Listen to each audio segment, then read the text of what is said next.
Nomenclature for transition complexes. Transition metal complexes को नाम कैसे देना है उसके लिए चंद रूल्स हैं। पहला रूल, कोऑर्डिनेशन कंपाउंड को उसी तरीके से नाम देना है जिस तरीके से सिंपल सॉल्ट को दिया जाता है, यानी केटाइन पहले और देन एनाइन, जैसे कि सोडियम क्लोराइड।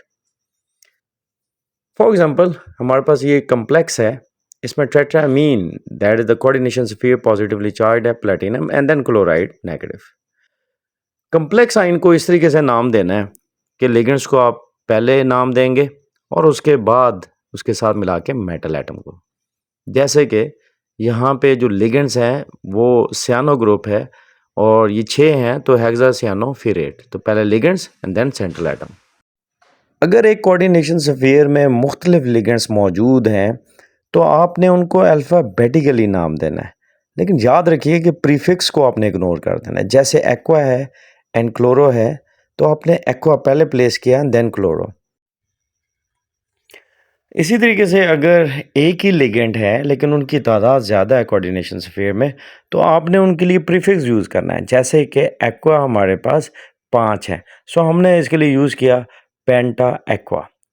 अगर आपके पास कई पॉलीडेंटेड लिगेंड्स हैं जो कि सेंट्रल मेटल एटम के साथ अटैच हैं तो फिर उनके लिए जो प्रीफिक्स है वो बिस ट्रिस टेट्राकिस इस्तेमाल करने हैं। अब हमारे पास जो गिवन कोऑर्डिनेशन कम्प्लेक्स है उसमें अगर आप देखें तो ब्रैकेट के अंदर EN लिखा हुआ है, दैट इज इथाइलिन डाइअमीन। ये हमारे पास एक बायोडेंटेड लिगेंड और इसकी तादाद 2 है, तो इसके लिए हम डाई की बजाय बिस यूज़ करेंगे। सो इसका नाम होगा डाई क्लोरो बिस इथाइलिन डाइअमीन कोबाल्ट। राइट, लिगेंड्स को कैसे नाम देना है, तो ऐसे लिगेंड्स जो कि नेगेटिव लिगेंड्स हैं यानी एनाइंस हैं उनके एंड में ओ होगा, जैसे सल्फेटो है, क्लोरो है, ब्रोमो है, हाइड्रोक्सो है।